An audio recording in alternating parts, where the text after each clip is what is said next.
ਸ੍ਰੀ ਗੁਰੂ ਪੁਰ ਪ੍ਰਕਾਸ਼ ਗ੍ਰੰਥ ਜੀਵਨ ਸ੍ਰੀ ਗੁਰੂ ਹਰਕ੍ਰਿਸ਼ਨ ਸਾਹਿਬ ਮਹਾਰਾਜ ਜੀਓ ਭਾਗ ਪੰਜਵਾਂ। ਦੋਹਰਾ ਪੁਰ ਪੰਜੋਖਰੇ ਤੇ ਚਲੇ ਸਤਿਗੁਰ ਦੀਨ ਦਇਆਰ, ਜਿਸ ਮਾਰਗ ਮਹਿ ਜਾਏ ਹੈ ਕਰੈ ਅਨੇਕ ਉਧਾਰ।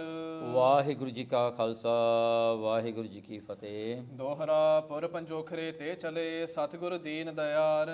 ਦੀਨ ਦਿਆਲ ਜੋ ਦੀਨਾਂ ਤੇ ਦਇਆ ਕਰਨ ਵਾਲੇ ਸ੍ਰੀ ਗੁਰੂ ਹਰਕ੍ਰਿਸ਼ਨ ਸਾਹਿਬ ਸੱਚੇ ਪਾਤਸ਼ਾਹ ਜੀ ਹਨ। ਪੁਰ ਜੋ ਪੰਜੋਖਰਾ ਸਾਹਿਬ ਹੈ ਉੱਥੋਂ ਚੱਲ ਕਰਕੇ ਸਤਿਗੁਰੂ ਜੀ ਦਿੱਲੀ ਨੂੰ ਰਵਾਨਾ ਹੋਏ ਹਨ। ਜਿਸ ਮਾਰਗ ਮਹਿ ਜਾਏ ਹੈ ਕਰੈ ਅਨੇਕ ਉਧਾਰ। ਜਿਸ ਵੀ ਮਾਰਗ ਤੇ ਸਤਿਗੁਰੂ ਸੱਚੇ ਪਾਤਸ਼ਾਹ ਜੀ ਚੱਲਦੇ ਹਨ ਜਾਂਦੇ ਹਨ, ਜਿਹੜੇ ਵੀ ਥਾਂ ਤੋਂ ਉਲੰਘ ਕਰਕੇ ਅੱਗੇ ਜਾਂਦੇ ਹਨ, ਸਤਿਗੁਰੂ ਸੱਚੇ ਪਾਤਸ਼ਾਹ ਜੀ ਇੱਕ ਨਹੀਂ ਦੋ ਨਹੀਂ ਅਨੇਕਾਂ ਦਾ ਹੀ ਉਧਾਰ ਸਤਿਗੁਰੂ ਜੀ ਕਰਦੇ ਹਨ ਤੇ ਜੀਵਾਂ ਨੂੰ ਮੁਕਤੀ ਦਾ ਦਾਨ ਬਖਸ਼ਦੇ ਹਨ। ਉਹਨਾਂ ਦੇ ਦੁੱਖ ਦੂਰ ਕਰਕੇ ਇੱਛਾਵਾਂ ਪੂਰੀਆਂ ਕਰਦੇ ਹਨ ਸਤਿਗੁਰੂ ਜੀ। ਚੌਪਈ ਰਹਿਣ ਪਰੈ ਜਹ ਸਿਵਰ ਲਗਾਵ ਹੈ। ਜਿੱਥੇ ਰਾਤ ਹੁੰਦੀ ਹੈ ਉੱਥੇ ਸਤਿਗੁਰੂ ਜੀ ਮਹਾਰਾਜ ਆਪਣਾ ਟੈਂਟ ਸਿਵਰ ਲਗਾ ਲੈਂਦੇ ਹਨ। ਦਿਵਸ ਮਾਹੇ ਚੱਲ ਹੈ ਸੁਖ ਪਾਵ ਹੈ। ਸਤਿਗੁਰੂ ਸੱਚੇ ਪਾਤਸ਼ਾਹ ਜੀ ਦਿਨ ਦੇ ਵਿੱਚ ਚੱਲਦੇ ਹਨ ਤੇ ਇਸ ਤਰ੍ਹਾਂ ਕਰਕੇ ਜਿਹੜਾ ਸੁੱਖ ਨੂੰ ਪਾਉਣਾ ਕਰਦੇ ਹਨ। ਆਸਵਿਦ ਗਮਨਤ ਦੀਨ ਦਇਆਰ। ਇਸ ਵਿਧੀ ਦੇ ਨਾਲ ਸਤਿਗੁਰੂ ਸੱਚੇ ਪਾਤਸ਼ਾਹ ਜੀ ਦਿੱਲੀ ਨੂੰ ਜਾ ਰਹੇ ਹਨ। ਕੁਰਖੇਤਰ ਆਏ ਸੁਖ ਸਾਰ। ਹੁਣ ਆਗੇ ਜੀ ਉੱਥੇ ਜਿੱਥੇ ਕੁਰਕਸ਼ੇਤਰ ਆ ਹੈ ਜਾਂ ਕੁਰਕਸ਼ੇਤਰ ਦਾ ਜਿਹੜਾ ਸ਼ਹਿਰ ਹੈ ਜਿੱਥੇ ਮਹਾਭਾਰਤ ਦਾ ਜੰਗ ਵੱਡਾ ਹੋਇਆ ਸੀ ਪਾਂਡਵਾਂ ਤੇ ਕੌਰਵਾਂ ਦੇ ਵਿੱਚ, ਜੋ ਕਿ ਦੁਆਪਰ ਯੁੱਗ ਦੇ ਵਿੱਚ। ਸੋ ਸਤਿਗੁਰੂ ਸੱਚੇ ਪਾਤਸ਼ਾਹ ਕੁਰਕਸ਼ੇਤਰ ਜੋ ਅੰਬਾਲਾ ਹੈ ਉਸਦੇ ਲਾਗੇ ਜਿਹੜਾ ਕੁਰਕਸ਼ੇਤਰ ਹੈ ਉੱਥੇ ਪਹੁੰਚ ਗਏ ਹਨ। ਕਰਿਓ ਸਿਵਰ ਤੇ ਉੱਤਰ ਪਰੇ ਹੈ। ਸਤਿਗੁਰੂ ਸੱਚੇ ਪਾਤਸ਼ਾਹ ਜੀ ਉਸ ਅਸਥਾਨ ਤੇ ਮਹਾਰਾਜ ਨੇ ਡੇਰਾ ਕੀਤਾ। ਵਾਹਿਨ ਪਾਏ ਜੀਨ ਖਰਾ ਹੈ। ਉਸ ਵੇਲੇ ਜਿਹੜੇ ਘੋੜੇ ਸਨ ਜਿਨ੍ਹਾਂ ਤੇ ਕਾਠੀਆਂ ਪਾਈਆਂ ਹੋਈਆਂ ਸਨ, ਸਤਿਗੁਰੂ ਸੱਚੇ ਪਾਤਸ਼ਾਹ ਜੀ ਨੇ ਉਸ ਵੇਲੇ ਜਿਹੜੇ ਘੋੜਿਆਂ ਨੂੰ ਵੀ ਆਰਾਮ ਦਿੱਤਾ। ਨਾਮ ਲਾਲ ਜੀ ਇੱਕ ਤੇ ਪੰਡਤ। ਇੱਕ ਲਾਲ ਨਾਮੀ ਪੰਡਤ ਸੀਗਾ, ਪੰਡਤ ਬ੍ਰਾਹਮਣ ਸੀਗਾ ਜਿਹਦਾ ਨਾਮ ਸੀ ਲਾਲ। ਸੋ ਇਹ ਲਾਲ ਪੰਡਤ ਜਿਹੜਾ ਸੀਗਾ ਉਸ ਵੇਲੇ ਵੱਡ ਹੰਕਾਰ ਮਹਿ ਜਿਹੇ ਬੁੱਧ ਮੰਡਤ। ਕਹਿਣ ਲੱਗੇ ਇਹ ਜਿਹੜਾ ਹੈ ਕੁਰਕਸ਼ੇਤਰ ਵਿੱਚ ਆਇਆ ਹੋਇਆ ਸੀਗਾ ਜਿਹਨੂੰ ਵੱਡਾ ਹੰਕਾਰ ਸੀਗਾ, ਜਿਹਦੀ ਬੁੱਧੀ ਜਿਹੜੀ ਹੈ ਮੰਡਤ ਖੱਚਤ ਹੋਈ ਹੋਈ ਸੀ ਹੰਕਾਰ ਵਿੱਚ, ਕਿਉਂਕਿ ਇਹ ਆਪਣੇ ਆਪ ਨੂੰ ਵੱਡਾ ਵਿਦਵਾਨ ਸਕਾਲਰ ਸਮਝਦਾ ਸੀ। ਇੱਕ ਤਾਂ ਵਿਦਿਆ ਕੋ ਮਦ ਭਾਰੀ। ਇੱਕ ਤਾਂ ਇਹਨੂੰ ਹੰਕਾਰ ਸੀਗਾ ਵੀ ਮੇਰੀ ਵਿਦਿਆ ਜੋ ਮੈਂ ਪੜ੍ਹਾਈ ਕੀਤੀ ਹੈ, ਜੋ ਮੈਂ ਗ੍ਰੰਥ ਪੜ੍ਹਿਆ ਹਾਂ ਉਹ ਹੋਰ ਕੋਈ ਨਹੀਂ ਪੜ੍ਹਿਆ, ਮੇਰੀ ਜਿੰਨੀ ਪੜ੍ਹਾਈ ਕੋਈ ਕਰ ਨਹੀਂ ਸਕਦਾ ਤੇ ਮੇਰੇ ਵਰਗੀ ਜਿਹੜੀ ਹੁਸ਼ਿਆਰੀ ਜਾਂ ਤੀਖਣ ਬੁੱਧੀ ਕਿਸੇ ਕੋਲ ਨਹੀਂ ਹੈਗੀ। ਦੂਜੇ ਵਿਪਰ ਜਾਤ ਹੰਕਾਰੀ। ਦੂਜਾ ਹੰਕਾਰ ਇਹਨੂੰ ਇਹ ਸੀਗਾ ਕਿ ਮੈਂ ਬ੍ਰਾਹਮਣਾਂ ਦੀ ਜਾਤੀ ਵਿੱਚੋਂ ਸਭ ਤੋਂ ਉੱਚੀ ਜਾਤੀ ਦਾ ਹਾਂ, ਮੈਂ ਬ੍ਰਾਹਮਣ ਹਾਂ। ਇਸ ਕਰਕੇ ਵੀ ਇਹਨੂੰ ਹੰਕਾਰ ਸੀ ਬਹੁਤ ਚੜਿਆ ਹੋਇਆ। ਆਪਣੇ ਸਾਹਮਣੇ ਜਨ ਹੈ ਕਾਹੂ। ਇਸ ਕਰਕੇ ਕਿਸੇ ਨੂੰ ਵੀ ਆਪਣੇ ਬਰਾਬਰ ਨਹੀਂ ਜਾਣਦਾ ਸੀ, ਸਾਰਿਆਂ ਨੂੰ ਛੋਟਾ ਹੀ ਜਾਣਦਾ ਸੀ। ਕਹਿੰਦਾ ਵੀ ਮੈਂ ਹੀ ਵੱਡਾ ਹਾਂ। ਜੋ ਸਵਿਦਿਆ ਬੱਧ ਹੈ ਸੰਗ ਤਾਹੂ। ਦੇਖੋ ਜੋ ਵੀ ਇਹਨੂੰ ਕੋਈ ਮਿਲ ਜਾਵੇ ਜਿਹਦੇ ਬਾਰੇ ਇਹਨੂੰ ਪਤਾ ਲੱਗੇ ਵੀ ਇਹਨੇ ਵੀ ਵਿਦਿਆ ਪੜ੍ਹੀ ਹੋਈ ਹੈ, ਇਹਨੇ ਵੀ ਕੋਈ ਗ੍ਰੰਥ ਵੇਦ ਸ਼ਾਸਤਰ ਪੁਰਾਣ ਪੜ੍ਹੇ ਹੋਏ ਹਨ, ਤਾਂ ਉਹਦੇ ਨਾਲ ਝਗੜਾ ਕਰਨਾ ਸ਼ੁਰੂ ਕਰ ਦਿੰਦਾ ਸੀ, ਆਰਗੂਮੈਂਟ ਕਰਦਾ ਸੀਗਾ ਤੇ ਉਹਨੂੰ ਛੋਟਾ ਦਿਖਾਉਣ ਵਾਸਤੇ ਆਪਣੀ ਵਿਦਿਆ ਦਾ ਹੰਕਾਰ ਵਧਾਉਣ ਵਾਸਤੇ ਉਹਨਾਂ ਦੀ ਬੇਇੱਜ਼ਤੀ ਕਰਦਾ ਸੀ। ਇਹ ਵਿਜੈ ਕਰ ਹੈ ਬਹੁ ਮਾਨ ਘਟਾਵ ਹੈ। ਫਿਰ ਕਹਿੰਦੇ ਆਪਣੀ ਵਿਜੈ ਕਰਦਾ ਸੀਗਾ, ਦੂਜਿਆਂ ਦਾ ਮਾਣ ਘਟਾ ਕੇ ਦੂਜਿਆਂ ਨੂੰ ਹਰਾ ਕੇ ਇਹੀ ਕਹਿੰਦਾ ਸੀ ਵੀ ਦੇਖਿਆ ਮੇਰੇ ਵਰਗਾ ਨਹੀਂ ਤੁਹਾਨੂੰ ਵਿਦਵਾਨ ਕਿਤੇ ਦਿਸਣਾ। ਵਿਦਿਆ ਬਲ ਤੇ ਮਦ ਉਪਜਾਵ ਹੈ। ਦੇਖੋ ਕਹਿੰਦੇ ਵਿਦਿਆ ਦੇ ਬਲ ਤੇ ਵਿਦਿਆ ਦੇ ਜ਼ੋਰ ਤੇ ਕਹਿੰਦੇ ਇਹਨੂੰ ਜਿਹੜਾ ਹਨ ਇੰਨਾ ਹੰਕਾਰ ਸੀ ਚੜਿਆ ਹੋਇਆ। ਸਹਿਜ ਸੁਭਾਇਕ ਸੋ ਚੱਲ ਆਇਓ। ਕਹਿੰਦੇ ਸਹਿਜ ਸੁਭਾਇਕ ਹੀ ਚੱਲਦਾ ਹੋਇਆ ਕੁਰਕਸ਼ੇਤਰ ਵਿੱਚ ਇਹ ਆ ਗਿਆ ਜੀ ਲਾਲ ਪੰਡਤ। ਜਹ ਸ੍ਰੀ ਸਤਿਗੁਰ ਸਿਵਰ ਲਗਾਇਓ। ਜਿੱਥੇ ਸਤਿਗੁਰੂ ਸੱਚੇ ਪਾਤਸ਼ਾਹ ਜੀ ਨੇ ਆਪਣਾ ਟੈਂਟ ਜਾਂ ਆਪਣੇ ਸਿਵਰ ਲਗਾਏ ਹੋਏ ਸਨ ਰਾਤ ਕੱਟਣ ਵਾਸਤੇ, ਸਤਿਗੁਰੂ ਸੱਚੇ ਪਾਤਸ਼ਾਹ ਜੀ ਦੇ ਟੈਂਟ ਦੇ ਨੇੜੇ ਆ ਗਿਆ ਸੁਭਾਵਕ ਹੀ ਲਾਲ ਪੰਡਤ। ਇੱਕ ਸਿੱਖ ਸੋ ਤਬ ਬੂਝਣ ਲਾਗਾ। ਇਹ ਲਾਲ ਪੰਡਤ ਨੇ ਖੜੇ ਹੋਏ ਸਿੱਖ, ਜਿਹੜਾ ਸਿੱਖ ਖੜਾ ਸੀ ਉੱਥੇ ਜੋ ਕਿ ਡਿਊਟੀਦਾਰੀ ਦੀ ਸੇਵਾ ਕਰ ਰਿਹਾ ਸੀਗਾ, ਉਹ ਖੜੇ ਹੋਏ ਸਿੱਖ ਨੂੰ ਜਾ ਕੇ ਇਹ ਪੁੱਛਦਾ ਹੈ ਲਾਲ ਪੰਡਤ, ਉਤਰਿਓ ਆਨ ਕੌਣ ਇਸ ਜਾਗਾ। ਪੁੱਛਿਆ ਕਹਿੰਦੇ ਇਸ ਜਗ੍ਹਾ ਦੇ ਉੱਤੇ ਕੌਣ ਉਤਰਿਆ ਹੈ, ਕਿਹੜਾ ਰਾਜਾ ਮਹਾਰਾਜਾ ਉਤਰਿਆ ਹੈ ਜਿਹਦੇ ਇੰਨੇ ਸੋਹਣੇ ਜਿਹੜੇ ਹਨ ਸਿਵਰ ਟੈਂਟ ਲੱਗੇ ਹੋਏ ਹਨ, ਜਿਹਦੀਆਂ ਇੰਨੇ ਜਿਹੜੇ ਲੋਕ ਜਿਨ੍ਹਾਂ ਦੇ ਘੋੜੇ ਸਵਾਰ ਫੌਜ ਆਈ ਹੋਈ ਹੈ, ਅੰਨੇ ਠਾਠ ਬਾਠ ਨਾਲ ਕਿਹੜਾ ਰਾਜਾ ਆਇਆ ਹੈ। ਕਹਿਓ ਸਿੱਖ ਨੇ ਸਤਿਗੁਰ ਹੈ। ਉਸ ਵੇਲੇ ਸਤਿਗੁਰੂ ਸੱਚੇ ਪਾਤਸ਼ਾਹ ਜੀ ਦੇ ਸਿੱਖ ਨੇ ਕਿਹਾ ਕਿ ਇਹ ਸਾਡੇ ਸਤਿਗੁਰੂ ਜੀ ਹਨ। ਸ੍ਰੀ ਹਰਿ ਕ੍ਰਿਸ਼ਨ ਨਾਮ ਜਗ ਕਹੈ। ਕਹਿਣਗੇ ਉਹਨਾਂ ਦਾ ਨਾਮ ਜਗਤ ਦੇ ਵਿੱਚ ਪ੍ਰਸਿੱਧ ਹੈ, ਸ੍ਰੀ ਗੁਰੂ ਹਰਿਕ੍ਰਿਸ਼ਨ ਸਾਹਿਬ ਜੀ। ਸ੍ਰੀ ਗੁਰੂ ਨਾਨਕ ਅਸਤਮ ਥਾਨ। ਦੇਖੋ ਇਹ ਉਹੀ ਗੁਰੂ ਹਨ ਜਿਹੜੇ ਗੁਰੂ ਨਾਨਕ ਸਾਹਿਬ ਸੱਚੇ ਪਾਤਸ਼ਾਹ ਜੀ ਦੇ 8ਵੇਂ ਥਾਂ ਤੇ ਉਹਨਾਂ ਦੀ ਗੁਰਤਾ ਗੱਦੀ ਤੇ ਬਿਰਾਜਮਾਨ ਹਨ। ਜੋ ਅਵਤਰੇ ਜਗਤ ਕਲਿਆਣ। ਦੇਖੋ ਜਿਨ੍ਹਾਂ ਨੇ ਆਪਣਾ ਪ੍ਰਕਾਸ਼ ਲਿਆ ਹੈ ਜਗਤ ਦੀ ਕਲਿਆਣ ਵਾਸਤੇ, ਜਗਤ ਨੂੰ ਮੁਕਤੀ ਦੇਣ ਵਾਸਤੇ। ਸੁਨ ਸਹਿ ਸਕਿਓ ਨਾ ਖੁਨਸਿਓ ਮਾਨੀ। ਦੇਖੋ ਕਹਿੰਦੇ ਹੁਣ ਕਿਸੇ ਦੀ ਵਡਿਆਈ ਇਹ ਲਾਲ ਪੰਡਤ ਕਿਵੇਂ ਸਹਾਰ ਲੈਂਦਾ, ਇਹਨੇ ਸੁਣ ਕਰਕੇ ਹੋਰ ਵੀ ਜਿਹੜਾ ਇਹਨੇ ਮਨ ਦੇ ਵਿੱਚ ਖੁਣਸਿਆ ਦਾ ਮਤਲਬ ਹੁੰਦਾ ਹੈ ਬੜਾ ਦੁਖੀ ਜਾ ਹੋਇਆ, ਬੜਾ ਇਹਨੂੰ ਪੀੜ ਲੱਗੀ ਵੀ ਮੇਤੋਂ ਵੀ ਕੋਈ ਵੱਡਾ ਹੈਗਾ ਹੈ, ਮੇਤੋਂ ਵੀ ਕਿਸੇ ਹੋਰ ਦੀ ਜ਼ਿਆਦਾ ਪੂਜਾ ਮਾਨਤਾ ਹੁੰਦੀ ਹੈ। ਇਹ ਗੱਲ ਨੂੰ ਜਿਹੜਾ ਉਹ ਸਹਾਰ ਨਾ ਸਕਿਆ, ਉਹਦੇ ਹੰਕਾਰ ਨੂੰ ਬੜੀ ਜਿਹੜਾ ਹਨ ਠੇਸ ਲੱਗੀ। ਕਹਿਤ ਭਇਓ ਭੈ ਕ੍ਰਿਸ਼ਨ ਮਹਾਨੀ। ਕਹਿੰਦੇ ਦੇਖੋ ਭਾਈ ਦੁਆਪਰ ਯੁੱਗ ਦੇ ਵਿੱਚ ਵਿਸ਼ਨੂੰ ਦੇ ਅਵਤਾਰ 16 ਕਲਾ ਸੰਪੂਰਨ ਜਿਹੜੇ ਸਨ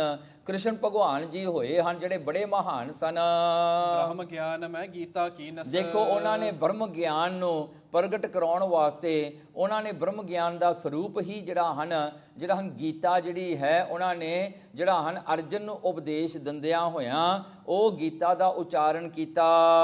ਜਿਹੇ ਪਠ ਸੁਣ ਕੇ ਲੈ ਸਭ ਚੀਨਸ। ਦੇਖੋ ਅੱਜ ਤੱਕ ਵੀ ਗੀਤਾ ਨੂੰ ਪੜ੍ਹ ਕਰਕੇ ਸੁਣ ਕਰਕੇ ਅੱਜ ਵੀ ਜਿਹੜੇ ਪਿਆਰ ਨਾਲ ਭਰੋਸੇ ਨਾਲ ਪੜ੍ਹਦੇ ਹਨ, ਕਹਿੰਦੇ ਉਹਨਾਂ ਨੂੰ ਅੱਜ ਵੀ ਬ੍ਰਹਮ ਗਿਆਨ ਹੋ ਰਿਹਾ ਹੈ। ਉਹ ਕ੍ਰਿਸ਼ਨ ਭਗਵਾਨ ਦੀ ਕਿਰਪਾ ਹੈ। ਤਿੰਨ ਨਾਮਨ ਤੇ ਇਨ ਅਧਿਕਾਇਓ। ਦੇਖੋ ਕਹਿੰਦੇ ਉਹਦਾ ਤਾਂ ਨਾਂ ਸ੍ਰੀ ਕ੍ਰਿਸ਼ਨ ਭਗਵਾਨ ਜੀ ਸਨ, ਸ੍ਰੀ ਕ੍ਰਿਸ਼ਨ ਜੀ ਕਹਿੰਦੇ ਸਨ। ਇਹ ਤਾਂ ਉਹਨਾਂ ਨਾਲੋਂ ਵੀ ਵੱਡੇ ਨੇ। ਇਹਨਾਂ ਦੇ ਨਾਂ ਦੇ ਨਾਲ ਤਾਂ ਪਹਿਲਾਂ ਗੁਰੂ ਲੱਗ ਗਿਆ, ਫਿਰ ਹਰ ਪਰਮੇਸ਼ਰ ਦਾ ਨਾਮ ਲੱਗ ਗਿਆ ਹਰ, ਫਿਰ ਕ੍ਰਿਸ਼ਨ ਹੈ। ਕਹਿੰਦੇ ਇਹ ਤਾਂ ਨਾਮ ਉਹਨਾਂ ਤੋਂ ਵੀ ਕਿਤੇ ਵੱਡਾ ਹੈ। ਸ੍ਰੀ ਹਰਿ ਕ੍ਰਿਸ਼ਨ ਨਾਮ ਰਖਵਾਇਓ। ਦੇਖੋ ਕਹਿੰਦੇ ਨਾਮ ਤਾਂ ਰੱਖ ਲਿਆ ਸ੍ਰੀ ਹਰਿ ਕ੍ਰਿਸ਼ਨ, ਕਹਿੰਦੇ ਨਾਂ ਤਾਂ ਵੱਡਾ ਰੱਖਿਆ ਹੈ। ਹੁਣ ਸਤਿਗੁਰੂ ਜਗਤ ਕਹਿਵਾਇਓ। ਫਿਰ ਕਹਿੰਦੇ ਆਪਣੇ ਆਪ ਨੂੰ ਗੁਰੂ ਅਖਵਾਉਣਾ, ਜਗਤ ਦਾ ਗੁਰੂ ਅਖਵਾਉਣਾ, ਸਾਡੇ ਸਾਰੇ ਜਿਹੜੇ ਸੰਸਾਰ ਦਾ ਗੁਰੂ ਅਖਵਾਉਣਾ।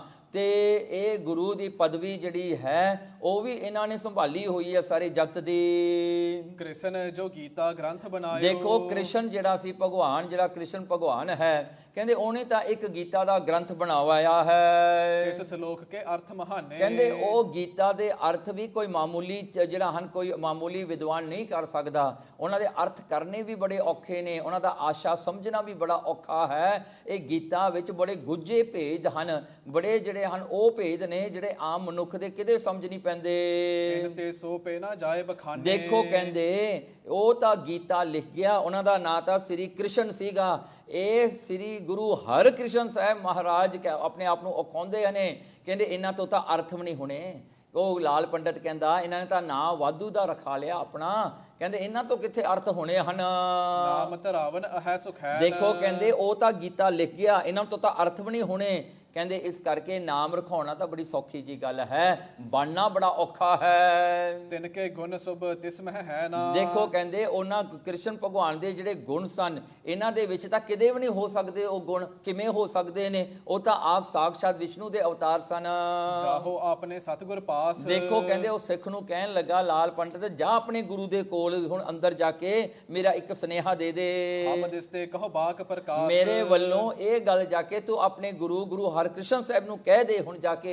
ਜੇ ਸਾਰਥ ਇਹ ਨਾਮ ਧਰਾਵੋ। ਕਹਿਣਗੇ ਜੇ ਤੁਸੀਂ ਜਿਹੜਾ ਹਨ ਸਹਿਤ ਅਰਥ ਦੇ ਸਹਿਤ ਤੁਸੀਂ ਇਹ ਨਾਮ ਰਖਵਾਇਆ ਹੈ ਆਪਣਾ ਸ੍ਰੀ ਗੁਰੂ ਹਰਿਕ੍ਰਿਸ਼ਨ। ਕਰ ਗੀਤਾ ਕੇ ਅਰਥ ਸੁਣਾਵੋ। ਕਹਿਣਗੇ ਫਿਰ ਚੱਲ ਮੈਂ ਤੁਹਾਨੂੰ ਇਹ ਨਹੀਂ ਕਹਿੰਦਾ ਵੀ ਤੁਸੀਂ ਇੱਕ ਹੋਰ ਗੀਤਾ ਵਰਗਾ ਗ੍ਰੰਥ ਲਿਖੋ, ਤੁਸੀਂ ਗੀਤਾ ਦੇ ਸਾਨੂੰ ਅਰਥ ਹੀ ਸੁਣਾ ਦਿਓ। ਨਾਹੇ ਤਾਂ ਨਾਮ ਆਪਨ ਬਦਲਾਵੋ। ਹਾਂ ਜੇ ਤੁਸੀਂ ਗੀਤਾ ਦੇ ਅਰਥ ਨਹੀਂ ਕਰ ਸਕਦੇ ਸਾਡੇ ਸੈਟੀਸਫੈਕਸ਼ਨ ਦੀ ਤਰ੍ਹਾਂ ਵੀ ਜਿਹੜੇ ਅਰਥ ਨੂੰ ਸੁਣ ਕੇ ਅਸੀਂ ਵੀ ਕਹੀਏ ਵੀ ਠੀਕ ਹੈ, ਜੇ ਤੁਸੀਂ ਉਹ ਨਹੀਂ ਕਰ ਸਕਦੇ ਤਾਂ ਆਪਣਾ ਨਾਮ ਬਦਲ ਲਓ।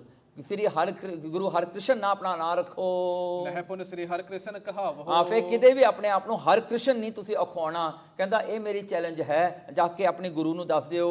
ਸੁਨਤ ਸਿੱਖ ਆਇਓ ਗੁਰ ਪਾਸ। ਇਹ ਸਿੱਖ ਜਿਹੜਾ ਸੀਗਾ, ਇਹ ਜਿਹੜੇ ਹਨ ਉਸ ਲਾਲ ਪੰਡਤ ਦੀ ਚੈਲੰਜ ਜਿਹੜੀ ਸੀ ਦਿੱਤੀ ਹੋਈ, ਜਾਂ ਉਹਦੇ ਹੰਕਾਰ ਦਾ ਮਾਰਿਆ ਹੋਇਆ ਲਾਲ ਪੰਡਤ ਜਿਹੜੀ ਉਹਨੇ ਗੱਲ ਕਹੀ, ਤਾਂ ਇਹ ਸਿੱਖ ਗੁਰੂ ਹਰਕ੍ਰਿਸ਼ਨ ਸਾਹਿਬ ਮਹਾਰਾਜ ਕੋਲ ਆਇਆ।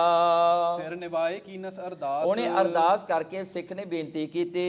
ਨਿਜ ਕੇ ਕਹਿਵਤ ਸਕਲ ਸੁਨਾਹੀ। ਉਹ ਪੰਡਤ ਦੇ ਕਹੇ ਹੋਏ ਜਿਹੜੇ ਕੁਝ ਬਚਨ ਸਨ, ਹੰਕਾਰ ਵਾਲੇ ਬਚਨ ਕਹਿ ਦਿੱਤੇ ਸਤਿਗੁਰਾਂ ਨੂੰ। ਖਰੋ ਹੈ ਪ੍ਰਭ ਉੱਤਰ ਚਾਹੀ। ਕਹਿਣ ਲੱਗੇ ਮਹਾਰਾਜ ਜੀ, ਹਜੇ ਵੀ ਉਹ ਲਾਲ ਪੰਡਤ ਬਾਹਰ ਖੜਾ ਉਡੀਕ ਰਿਹਾ ਹੈ, ਤੁਹਾਡੇ ਉੱਤਰ ਵਾਸਤੇ, ਤੁਹਾਡੇ ਆਨਸਰ ਵਾਸਤੇ ਉਡੀਕ ਰਿਹਾ ਹੈ। ਮੁਸਕਾਵਤ ਸ੍ਰੀ ਮੁਖ ਤੇ ਕਹਿਓ। ਉਸ ਵੇਲੇ ਗੁਰੂ ਹਰਕ੍ਰਿਸ਼ਨ ਸਾਹਿਬ ਮਹਾਰਾਜ ਜੀ ਇਹ ਗੱਲ ਸੁਣ ਕੇ, ਦੇਖੋ ਉਮਰ 5-6 ਸਾਲਾਂ ਦੀ ਹੈ, ਸਤਿਗੁਰੂ ਸੱਚੇ ਪਾਤਸ਼ਾਹ ਜੀ ਮੁਸਕਰਾਉਣ ਲੱਗ ਪਏ। ਮਹਾਰਾਜ ਜੀ ਸਮਾਈਲ ਕਰਨ ਲੱਗ ਪਏ ਇਹ ਗੱਲ ਸੁਣ ਕੇ। ਪਰ ਹੰਕਾਰੀ ਬਾਦੀ ਲਹਿਓ। ਕਹਿਣ ਲੱਗੇ ਮਹਾਰਾਜ ਨੇ ਜਾਣ ਲਿਆ ਵੀ ਇਹ ਪੰਡਤ ਜਿਹੜਾ ਹੈ ਇਹ ਬਾਦੀ ਹੈ, ਇਹ ਜਿਹੜਾ ਹੈ ਝਗੜਾਲੂ ਹੈ, ਇਹਨੇ ਝਗੜਾ ਹੀ ਕਰਨਾ ਹੈ। ਦੂਸਰਾ ਇਹ ਹੰਕਾਰੀ ਹੈ। ਚਾਹਤ ਜੇ ਉੱਤਰ ਦੇਬੋ ਤਾਹੀ। ਦੇਖੋ ਕਹਿੰਦੇ ਚਾਹਤ ਜੇ ਉੱਤਰ ਦੇਬੋ ਤਾਹੀ, ਜੇ ਇਹਨੂੰ ਇਹਦੇ ਕਹੇ ਦੇ ਜਿਹੜੇ ਹਨ, ਇਹਦੇ ਕਹੇ ਅਨੁਸਾਰ, ਇਹਦੀ ਚੈਲੰਜ ਦਿੱਤੀ ਅਨੁਸਾਰ ਇਹਨੂੰ ਸਾਰੇ ਗੀਤਾ ਦੇ ਅਰਥ ਕਰਕੇ ਇਹਦੇ ਸਾਰੇ ਹੀ ਸਵਾਲਾਂ ਦਾ ਜਵਾਬ ਦਿੱਤਾ ਜਾਵੇ ਤਾਂ ਫਿਰ ਕਰੋ ਕਾਰਨ ਹਮਰੇ ਪਾਹੀ। ਹਾਂ, ਕਹਿਣ ਲੱਗੇ ਕਰੋ ਕਾਰਨ ਹਮਾਰੇ ਪਾਹੀ। ਸਿੱਖ ਨੂੰ ਕਹਿੰਦੇ ਕੋਈ ਨਹੀਂ, ਤੂੰ ਲਾਲ ਪੰਡਤ ਨੂੰ ਅੰਦਰ ਲੈ ਕੇ ਆ, ਜੇ ਉਹ ਆਪਣੇ ਜਿਹੜੇ ਉੱਤਰਾਂ ਦੇ ਜਿਹੜੇ ਹਨ ਸਾਡੇ ਤੋਂ ਜਿਹੜਾ ਹਨ ਆਪਣਾ ਜਵਾਬ ਚਾਹੁੰਦਾ ਹੈ, ਸੋ ਕਹਿੰਦੇ ਉਹ ਉੱਤਰਾਂ ਦੇ ਜਵਾਬ ਅਸੀਂ ਦੇਵਾਂਗੇ। ਸੁਨ ਸਿੱਖ ਗਇਓ ਬਿਪਰ ਸੋ ਭਾਖਾ। ਉਹ ਸਿੱਖ ਬਾਹਰ ਜਾ ਕੇ ਉਹ ਲਾਲ ਪੰਡਤ ਨੂੰ ਕਿਹਾ, ਗੁਰ ਟਿਕ ਚੱਲ ਜੇ ਬੂਝਵੇ ਕਾਂਖਾ। ਕਹਿਣ ਲੱਗੇ ਜੇ ਤੈਨੂੰ ਪੁੱਛਣ ਦੀ ਇੱਛਾ ਹੈ ਤਾਂ ਤੂੰ ਅੰਦਰ ਜਾ ਕੇ ਸਤਿਗੁਰਾਂ ਨਾਲ ਡਾਇਰੈਕਟਲੀ ਗੱਲ ਕਰ ਲਾ, ਉਹਨਾਂ ਨਾਲ ਜਰਾ ਸਿੱਧੀ ਗੱਲ ਕਰ ਲਾ। ਸੁਨ ਕਰ ਬਿਪਰ ਚੌਪ ਕਰ ਚਾਲਾ। ਦੇਖੋ ਇਹ ਜਿਹੜਾ ਹੁਣ ਬਿਪਰ ਕਹਿੰਦਾ ਹੁਣ ਡਰ ਗਿਆ ਹੋਣਾ, ਮੇਰੇ ਨਾਲ ਕੋਈ ਨੈਗੋਸ਼ੀਏਸ਼ਨ ਕਰਨਾ ਹੋਣਾ ਹੈ, ਮੇਰੇ ਨਾਲ ਸੌਦਾ ਪੱਤਰ ਕਰਨਾ ਹੋਣਾ ਹੈ। ਕਹਿੰਦੇ ਜਿਵੇਂ ਆਮ ਕਰਕੇ ਲੋਕ ਕਰਦੇ ਹੀ ਨੇ, ਕਹਿੰਦਾ ਇਹ ਵੀ ਇਉਂ ਹੋਣੇ ਆ। ਬੜੇ ਹੰਕਾਰ ਨਾਲ ਛਾਤੀ ਚੌੜੀ ਕਰਕੇ ਅੰਦਰ ਚੱਲਿਆ ਹੈ। ਸੰਸੈ ਪ੍ਰਸਨ ਵਿਚਾਰ ਵਿਸਾਲਾ। ਹਾਂ, ਕਹਿਣ ਲੱਗੇ ਇਉਂ ਕਰਕੇ ਜਿਹੜਾ ਹੈ ਉਹ ਆਪਣੇ ਮਨ ਵਿੱਚ ਤੁਰਿਆ ਜਾਂਦਾ। ਲਾਲ ਪੰਡਤ ਸੋਚ ਰਿਹਾ ਹੈ, ਕਹਿੰਦੇ ਕਿਹੜੇ ਸੰਸੇ ਪ੍ਰਸ਼ਨ, ਮੈਂ ਕਿਹੋ ਜਿਹੇ ਪ੍ਰਸ਼ਨ ਕਰਨੇ ਨੇ, ਇਹ ਸੋਚਦਾ ਜਾਂਦਾ ਹੈ ਵੀ ਗੀਤਾ ਤੋਂ ਸਭ ਤੋਂ ਔਖੇ ਜਿਹੜੀਆਂ ਸਰੂਤੀਆਂ ਹਨ ਜਾਂ ਜਿਹੜੀਆਂ ਵਰਸਸ ਹਨ ਉਹ ਮੈਂ ਕੱਢ ਕੇ ਇਹਨਾਂ ਨੂੰ ਦੇਵਾਂਗਾ। ਵੀ ਜਿਹੜਾ ਵਿੱਚੋਂ ਕੱਢਾਂਗਾ ਨਾ, ਉਹਦੇ ਜਿਹੜਾ ਹਿੱਤ ਦਾ ਪਤਾ ਲੱਗੇਗਾ ਨਾ ਟੇਲ ਦਾ, ਵਿੱਚੋਂ ਕੱਢ ਕੇ ਮੈਂ ਪੁੱਛਾਂਗਾ ਗੁਰੂ ਨੂੰ। ਗਰਬਤ ਬੈਠਿਓ ਜਾਏ ਨਜੀਕਾ। ਜਾ ਕਰਕੇ ਮਹਾਰਾਜ ਨੂੰ ਮੱਥਾ ਨਹੀਂ ਟੇਕਿਆ। ਗੁਰੂ ਹਰਕ੍ਰਿਸ਼ਨ ਸਾਹਿਬ ਜੀ ਨੂੰ ਕੋਈ ਸਤਿਕਾਰ ਨਹੀਂ ਕੀਤਾ। ਜਿੱਥੇ ਮਹਾਰਾਜ ਜੀ ਬੈਠੇ ਸੀ ਬਰਾਬਰ ਜਾ ਕੇ ਬਹਿ ਗਿਆ ਉੱਥੇ। ਵਿਖ ਬੋਲੇ ਸੋਢੀ ਕੁਲ ਟੀਕਾ। ਉਸ ਵੇਲੇ ਮਹਾਰਾਜ ਗੁਰੂ ਹਰਕ੍ਰਿਸ਼ਨ ਸਾਹਿਬ ਮਹਾਰਾਜ ਨੇ ਜਦੋਂ ਲਾਲ ਪੰਡਤ ਨੂੰ ਦੇਖਿਆ ਤਾਂ ਸਤਿਗੁਰੂ ਸੱਚੇ ਪਾਤਸ਼ਾਹ ਜੀ ਨੇ ਉਸ ਵੇਲੇ ਬਚਨ ਕੀਤੇ। ਜੇਕਰ ਹਮ ਤੁਝ ਅਰਥ ਸੁਣਾਵ ਹੈ। ਮਹਾਰਾਜ ਗੁਰੂ ਹਰਕ੍ਰਿਸ਼ਨ ਸਾਹਿਬ ਜੀ ਕਹਿੰਦੇ ਪੰਡਤ ਜੀ, ਕਹਿੰਦੇ ਜੇ ਤੁਹਾਡੇ ਕੀਤੇ ਹੋਏ ਸਵਾਲਾਂ ਦਾ ਅਸੀਂ ਉੱਤਰ ਦੇ ਦਈਏ, ਆਨਸਰ ਦੇ ਦਈਏ, ਤਉ ਕਲਪਨਾ ਅਨਕ ਉਠਾਵ ਹੈ। ਫੇਰ ਵੀ ਤੇਰੀ ਕਲਪਨਾ ਉੱਠੇਗੀ। ਫੇਰ ਵੀ ਤੂੰ ਇਹ ਗੱਲ ਸੋਚੇਗਾ ਵੀ ਕਿਤੇ ਜਿਹੜਾ ਹਨ ਵੀ ਇਹ ਤੇਰੀ ਕਲਪਨਾ ਜਾਂ ਤੇਰਾ ਡਾਊਟ ਜਿਹੜਾ ਸੀ ਨਾ, ਸੰਸਾ, ਇਹ ਫੇਰ ਵੀ ਨਹੀਂ ਮੁੱਕਣਾ ਹੈਗਾ ਜੇ ਤੇਰੇ ਹਰ ਇੱਕ ਸਵਾਲ ਦਾ ਅਸੀਂ ਜਵਾਬ ਵੀ ਦੇ ਦਈਏ। ਧਨੀ ਪੁਰਖ ਇਹ ਭਾਗ ਬਲੀ ਹੈ। ਕਿਉਂਕਿ ਤੂੰ ਤਾਂ ਇਹੀ ਸੋਚੇਗਾ ਨਾ ਕਿ ਸਾਡੇ ਪਿਤਾ ਗੁਰੂ ਹਰਿਰਾਏ ਸਾਹਿਬ ਮਹਾਰਾਜ ਜੀ ਨੇ, ਸਾਡੇ ਦਾਦਾ ਜੀ ਗੁਰੂ ਹਰਗੋਬਿੰਦ ਸਾਹਿਬ ਮਹਾਰਾਜ ਨੇ, ਸਾਡੇ ਪੜਦਾਦਾ ਜਿਹੜੇ ਨੇ ਗੁਰੂ ਅਰਜਨ ਦੇਵ ਜੀ ਸੱਚੇ ਪਾਤਸ਼ਾਹ ਜੀ ਨੇ, ਸਾਡੇ ਪਰਿਵਾਰ ਵਿੱਚ ਕਿਤੇ ਮਾਇਆ ਦਾ ਕੋਈ ਘਾਟਾ ਨਹੀਂ। ਇਸ ਕਰਕੇ ਅਸੀਂ ਉਹ ਜਿਹੜਾ ਹਨ ਮਾਇਆ ਵੱਲੋਂ ਕੋਈ ਸਾਡੇ ਘਰ ਵਿੱਚ ਘਾਟਾ ਨਹੀਂ। ਗੁਰੂ ਨਾਨਕ ਸਾਹਿਬ ਮਹਾਰਾਜ ਦਾ ਘਰ ਭਰਪੂਰ ਹੈ, ਜਿਹੜੇ ਹਨ ਬਖਸ਼ਾਂ ਨਾਲ ਵੀ ਭਰਪੂਰ ਹੈ। ਇਸ ਕਰਕੇ ਕਹਿਣ ਲੱਗੇ ਤੇਰੇ ਵਿੱਚ ਜਦੋਂ ਅਸੀਂ ਤੈਨੂੰ ਇਹ ਆਨਸਰ ਵੀ ਦੇਤਾ, ਤੂੰ ਇਹ ਸੋਚੇਗਾ ਵੀ ਕੋਈ ਚੰਗੇ ਟੀਚਰ ਤੋਂ ਸਾਨੂੰ ਪੜ੍ਹਾ ਦਿੱਤਾ ਹੋਣਾ ਹੈ ਜਾਂ ਕੋਈ ਚੰਗੇ ਪੰਡਤ ਤੋਂ ਅਸੀਂ ਪੜ੍ਹੇ ਹੋਏ ਹਾਂ, ਅਸੀਂ ਇਹ ਅਰਥ ਯਾਦ ਕਰ ਲਏ ਨੇ। ਇਸ ਕਰਕੇ ਜੇ ਆਨਸਰ ਦੇ ਵੀ ਦਈਏ ਤਾਂ ਤੇਰਾ ਜਿਹੜਾ ਹੈ ਨਿਸ਼ਚਾ ਨਹੀਂ ਹੋਣਾ। ਕਿਨਹੋ ਪੜਾਏ ਭਾਂਤ ਭਲੀ ਹੈ। ਹਾਂ, ਤੂੰ ਇਹੀ ਸੋਚੇਗਾ ਨਾ ਵੀ ਚੰਗੀ ਤਰ੍ਹਾਂ ਇਹਨਾਂ ਨੂੰ ਪੜ੍ਹਾਇਆ ਹੋਇਆ ਛੋਟੀ ਉਮਰ ਤੋਂ। ਪ੍ਰਥਮ ਪਠੀ ਹੋਏਗੀ ਕਿਸ ਪਾਸ। ਹਾਂ, ਕਹਿੰਦੇ ਤੂੰ ਇਹੀ ਸੋਚੇਗਾ ਵੀ ਇਹ ਸਾਰਾ ਗਿਆਨ ਅਸੀਂ ਕਿਸੇ ਪਾਸੋਂ ਤਾਂ ਪੜਿਆ ਹੋਵੇਗਾ।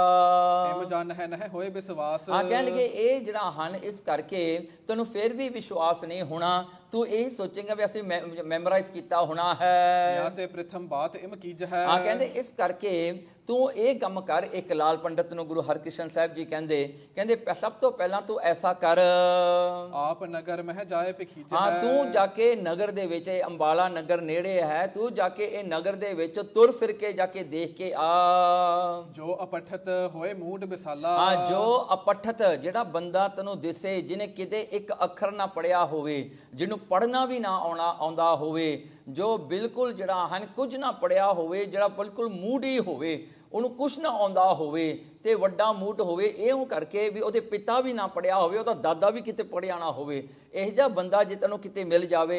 ਇਹ ਬੁਲਾਏ ਅੰਨ ਹੋ ਇਸ ਕਾਲਾ। ਹਾਂ, ਤੇ ਇਹ ਬੁਲਾਏ, ਕਹਿਣ ਲੱਗੇ ਆਪਣੀ ਮਰਜ਼ੀ ਨਾਲ, ਜਿਹਨੂੰ ਮਰਜ਼ੀ ਤੂੰ ਸ਼ਹਿਰ ਦੇ ਵਿੱਚੋਂ ਬੁਲਾ ਕੇ ਲੈ ਕੇ ਆ ਤੇ ਸਾਡੇ ਕੋਲ। ਤਿਸ ਤੇ ਉੱਤਰ ਤੁਝੇ ਦਿਵਾਵ ਹੈ। ਮਹਾਰਾਜ ਗੁਰੂ ਹਰਕ੍ਰਿਸ਼ਨ ਸਾਹਿਬ ਜੀ ਕਹਿੰਦੇ ਤੇਰੇ ਸਵਾਲਾਂ ਦੇ ਜਵਾਬ ਉਹ ਦੇਗਾ, ਅਸੀਂ ਨਹੀਂ ਦੇਵਾਂਗੇ, ਅਸੀਂ ਉਹਦੇ ਤੋਂ ਦਵਾਵਾਂਗੇ ਤੇਰੇ ਸਾਰੇ ਸਵਾਲਾਂ ਦੇ ਜਵਾਬ। ਤੇ ਤੂੰ ਐਸਾ ਮੂਡ ਬੰਦਾ ਲੈ ਕੇ ਆ ਜਾ ਹੁਣ। ਤੁਮਰੇ ਮਨ ਕਾ ਭਰਮ ਮਿਟਾਵ। ਕਹਿਣਗੇ ਤੇਰੇ ਮਨ ਦਾ ਭਰਮ ਜਿਹੜਾ ਹਨ ਬਿਲਕੁਲ ਫੇਰ ਹੀ ਮਿਟੇਗਾ। ਸੁਨ ਸਤਿਗੁਰ ਕੋ ਬਾਕ ਰਸੀਲਾ। ਇਹ ਜਿਹੜੇ ਹਨ ਮਿੱਠੇ ਸਤਿਗੁਰਾਂ ਦੇ ਬਚਨ ਜਿਹੜੇ ਹਨ, ਜੋ ਕਿ ਜਿਹੜਾ ਤਸੱਲੀਦਾਰ ਸਤਿਗੁਰਾਂ ਦੇ ਬਚਨ ਸੁਣ ਕਰਕੇ ਲਾਲ ਪੰਡਤ ਜਿਹੜਾ ਹੈ ਉਹ ਤਾਂ ਥੋੜਾ ਜਿਹਾ ਉਹਨੂੰ ਹੋਇਆ ਵੀ ਠੀਕ ਹੈ, ਇਹ ਠੀਕ ਹੀ ਹੈ, ਹੁਣ ਤਾਂ ਮੇਰੀ ਜਿੱਤ ਹੋਈ ਹੈ। ਵਿਪਰ ਭਇਓ ਮਦ ਤੇ ਕੁਛ ਢੀਲਾ। ਹਾਂ, ਕਹਿਣ ਲੱਗੇ ਉਹ, ਪਰ ਉਹਦੇ ਮਨ ਵਿੱਚ ਇਹ ਗੱਲ ਆਈ ਵੀ ਦੇਖੋ ਕਿੰਨਾ ਕੌਨਫੀਡੈਂਟ ਹੈ ਸਤਿਗੁਰਾਂ ਨੂੰ, 5-6 ਸਾਲ ਦੀ ਉਮਰ ਹੈ, ਇੱਕ ਬੱਚਾ ਹੈ। ਕਹਿੰਦੇ ਦੇਖੋ ਕਿੱਡੀ ਵੱਡੀ ਮੈਨੂੰ ਜਿਹੜੀ ਹਨ ਸੋਝੀ ਵਾਲੀ ਗੱਲ ਕੀਤੀ ਹੈ। ਇਹਦਾ ਅਹੰਕਾਰ ਥੋੜਾ ਬਹੁਤਾ ਢਿੱਲਾ ਹੋਇਆ ਉਸ ਵੇਲੇ। ਗਇਓ ਨਗਰ ਮਹਿ ਝੀਵਰ ਹੇਰਾ। ਉਹਨੇ ਜਾ ਕੇ ਸ਼ਹਿਰ ਵਿੱਚ ਦੇਖਿਆ ਇੱਕ ਝੀਵਰ ਮਿਲਿਆ, ਫਿਸ਼ਮਨ, ਜਿਹੜਾ ਹਨ ਮੱਛੀਆਂ ਨੂੰ ਪਕੜ ਕੇ ਵੇਚਣ ਵਾਲੇ ਹਨ। ਕਹਿਣ ਲੱਗੇ ਉਹ ਝੀਵਰ ਇੱਕ ਉਹਨੂੰ ਮਿਲ ਪਿਆ ਉੱਥੇ। ਛੱਜੂ ਆਖਿਆ ਬਦਰ ਮੁਕੇਰਾ। ਉਹਦਾ ਨਾਂ ਸੀ ਭਾਈ ਛੱਜੂ ਜੀ। ਭਾਈ ਛੱਜੂ ਜਿਹੜਾ ਹੈ ਕਹਿੰਦੇ ਆਖਿਆ ਉਹ ਬਿਲਕੁਲ ਨਹੀਂ ਪੜਿਆ ਹੋਇਆ ਸੀ, ਬਿਲਕੁਲ ਨਹੀਂ, ਉਹਨੇ ਇੱਕ ਅੱਖਰ ਨਹੀਂ ਪੜਿਆ ਸੀਗਾ, ਉਹਦੀ ਕੁੱਲ ਵਿੱਚ ਕੋਈ ਪੜਿਆ ਹੀ ਨਹੀਂ ਹੋਇਆ ਸੀਗਾ। ਤੇ ਉੱਤੋਂ ਜਿਹੜਾ ਹੈ ਉਹ ਡੈਫ ਸੀਗਾ, ਉਹਨੂੰ ਕੰਨਾਂ ਤੋਂ ਸੁਣਦਾ ਨਹੀਂ ਸੀਗਾ। ਦੂਸਰਾ ਮੁਕੇਰਾ, ਕਹਿਣ ਲੱਗੇ ਦੂਜਾ ਮੂੰਹ ਤੋਂ ਵੀ ਗੂੰਗਾ ਸੀ, ਨਾ ਉਹ ਮਿਊਟ ਸੀਗਾ, ਨਾ ਬੋਲ ਸਕਦਾ ਨਾ ਸੁਣ ਸਕਦਾ ਸੀਗਾ, ਤੇ ਪੜਿਆ ਵੀ ਕੋਈ ਨਹੀਂ ਸੀ ਅੱਖਰ। ਮਹਾਮੂਡ ਕਛ ਭੀ ਨਹਿ ਜਾਣੈ। ਦੇਖੋ ਕਹਿੰਦੇ ਮਹਾਮੂਡ ਸੀ ਵਿਚਾਰਾ, ਉਹ ਕੁਝ ਵੀ ਨਹੀਂ ਜਾਣਦਾ ਸੀਗਾ, ਉਹ ਤਾਂ ਬਸ ਸਿਰ ਮੱਛੀਆਂ ਦਾ ਕੰਮ ਕਰਦਾ ਸੀ ਵਿਚਾਰਾ। ਮੱਛੀਆਂ ਕੱਢ ਲੈਂਦੀਆਂ, ਜਾ ਕੇ ਮਾਰਕੀਟ 'ਚ ਰੱਖ ਦਿੱਤੀਆਂ, ਬਸ ਜਿਹੜਾ ਕੋਈ ਕੰਮ ਲੇਬਰ ਦਾ ਕਰਾਉਂਦਾ ਸੀ, ਹਾਰਟ ਲੇਬਰ ਦਾ, ਉਹ ਕੰਮ ਕਰਦਾ ਸੀ। ਪੇਟ ਭਰਨ ਕੋ ਕਾਰਜ ਠਾਨੈ। ਵਿਚਾਰਾ ਉਹ ਕੰਮ ਕਰਦਾ ਸੀ ਆਪਣਾ ਪੇਟ ਭਰਨ ਵਾਸਤੇ। ਕਾਰੋ ਬਰਨ ਬਸਤਰ ਤਨ ਫਾਰੇ। ਦੇਖੋ ਵਿਚਾਰੇ ਦਾ ਸਰੀਰ ਕਾਲਾ ਹੋਇਆ ਪਿਆ, ਮੈਲ ਲੱਗੀ ਹੋਈ ਹੈ ਸਾਰੇ ਸਰੀਰ ਨੂੰ, ਤੇ ਉਹਦੇ ਬਸਤਰ ਵੀ ਜਿਹੜੇ ਹਨ ਪਾਟੇ ਹੋਏ ਹਨ। ਜਿਨ ਪੜਤੇ ਨਰ ਨਹੀਂ ਨਿਹਾਰੇ। ਕਹਿਣ ਲੱਗੇ ਜਿਹਨੂੰ ਕਿਤੇ ਵੀ ਕੁਝ ਵੀ ਪੜਦਿਆਂ ਹੋਇਆਂ ਕਿਸੇ ਨੇ ਨਹੀਂ ਦੇਖਿਆ, ਨਾ ਕੋਈ ਚੰਗੀ ਗੱਲ ਜਿਹੜਾ ਕਰਨੀ ਤਾਂ ਕੀ ਸੀ ਵਿਚਾਰੇ ਨੇ। ਕਹਿੰਦੇ ਉਹਨੂੰ ਕਿਤੇ ਕਿਸੇ ਨੇ ਦੇਖਿਆ ਨਹੀਂ, ਕੋਈ ਅੱਖਰ ਪੜਦਾ ਹੋਵੇ ਜਾਂ ਕਿਤੇ ਦੇਖਦਾ ਹੋਵੇ, ਬਸ ਉਹਨੇ ਆਪਣਾ ਕੰਮ ਹੀ ਕਰੀ ਜਾਂਦਾ ਸੀ।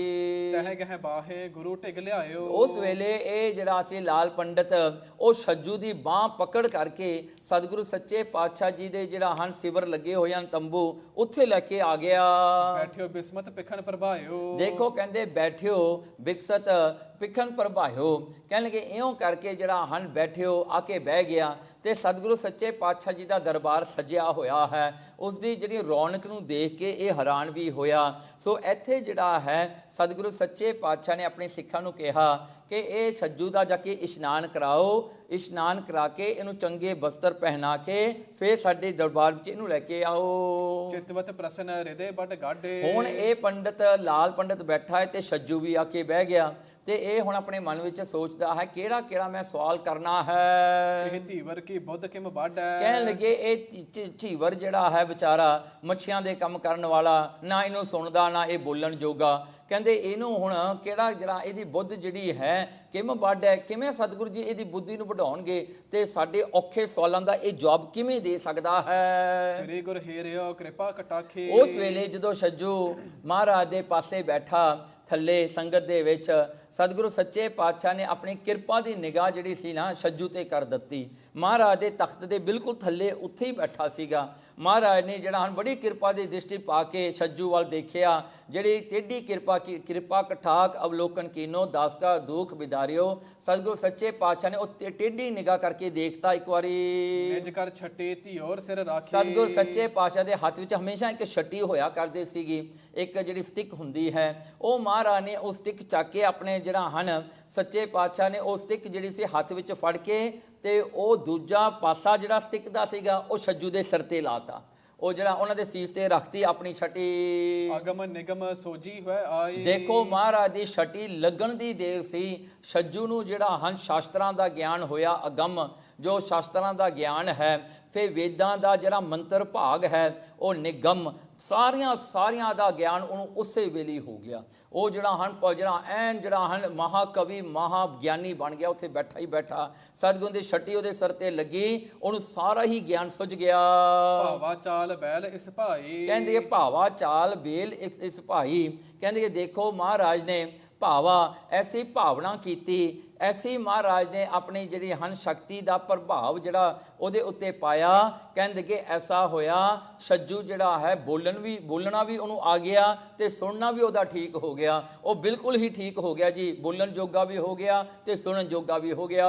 ਆਹੋ ਬਿਪਰ ਕਿਆ ਤੋਹੇ ਮਨ ਆਇਓ। ਉਸ ਵੇਲੇ ਮਹਾਰਾਜ ਦੇ ਸਾਹਮਣੇ ਬੈਠਾ ਲਾਲ ਪੰਡਤ ਨੂੰ ਕਹਿਣ ਲੱਗਾ ਸਤਿਗੁਰੂ ਜੀ, ਕਹਿੰਦਾ ਚਲੋ ਹੁਣ ਪੰਡਤ ਜੀ ਆਹੋ ਵਿਪਰ ਕਿਆ ਤੋਹੇ ਮਨ ਆਇਓ, ਵੀ ਤੇਰੇ ਮਨ ਚ ਹੁਣ ਕੀ ਆਇਆ ਤੂੰ ਦੱਸ, ਹੁਣ ਪੁੱਛ। ਹੁਣ ਬੂਝੋ ਜੋ ਚਿਤ ਮਹਿ ਅਬ ਚਾਇਓ। ਦੇਖੋ ਜੋ ਤੇਰੇ ਚਿੱਤ ਵਿੱਚ ਆਉਂਦਾ ਹੈ ਤੂੰ ਪੁੱਛ ਲਾ, ਹੁਣ ਇਹ ਛੱਜੂ ਤੇਰੇ ਸਾਹਮਣੇ ਬੈਠਾ ਹੈ। ਸੁਨਤ ਲਾਲ ਜੀ ਅਤ ਵਿਸਮਾਇਓ। ਦੇਖੋ ਇਹ ਲਾਲ ਜਿਹੜਾ ਪੰਡਤ ਹੈ ਸਤਿਗੁਰਾਂ ਦੇ ਇੰਨੇ ਕੌਨਫੀਡੈਂਟ ਵਾਲੇ ਬਚਨ ਸੁਣ ਕਰਕੇ ਉਹ ਤਾਂ ਵਿਸਮਾ ਗਿਆ, ਉਹ ਤਾਂ ਹੈਰਾਨ ਹੋ ਗਿਆ ਵੀ ਸਤਿਗੁਰਾਂ ਨੂੰ ਕਿੰਨਾ ਭਰੋਸਾ, ਮੈਂ ਤਾਂ ਸਭ ਤੋਂ ਮੂਰਖ ਬੰਦਾ ਲੈ ਕੇ ਆਇਆ ਜਿਹਨੂੰ ਸਤਿਗੁਰੂ ਜੀ ਆਪ ਬੜੀ ਜਾਣਦੇ ਹੈਗੇ। ਕਹਿੰਦੇ ਉਹਨੂੰ ਹੁਣ ਕਿਤੇ ਮਹਾਰਾਜ ਜੀ ਸਾਰੀ ਸੰਗਤ ਦੇ ਸਾਹਮਣੇ, ਨਾਲੇ ਇਹ ਨਹੀਂ ਵੀ ਮਹਾਰਾਜ ਜੀ ਇਕੱਲੇ ਸਨ ਕਮਰੇ 'ਚ, ਸਾਰੀ ਸੰਗਤ ਦੇ ਸਾਹਮਣੇ ਮਹਾਰਾਜ ਕਹਿੰਦੇ ਪੁੱਛ ਹੁਣ ਜੋ ਪੁੱਛਣਾ ਹੈ। ਛੱਜੂ ਮੂਕ ਕੈਸ ਆ ਲਾਇਓ। ਫਿਰ ਇਹ ਪੰਡਤ ਸੋਚਦਾ ਹੈ ਕਿ ਵੀ ਇਹ ਜਿਹੜਾ ਛੱਜੂ ਹੈ ਇਹ ਵਿਚਾਰਾ ਜਿਹੜਾ ਹੈ ਗੂੰਗਾ ਵੀ ਹੈ ਤੇ ਬੋਰਾ ਵੀ ਹੈ, ਕਹਿੰਦੇ ਇਹਨੂੰ ਕੀ ਸੁਣੇਗਾ ਵਿਚਾਰੇ ਨੂੰ, ਕੀ ਇਹ ਬੋਲੇਗਾ ਹੁਣ।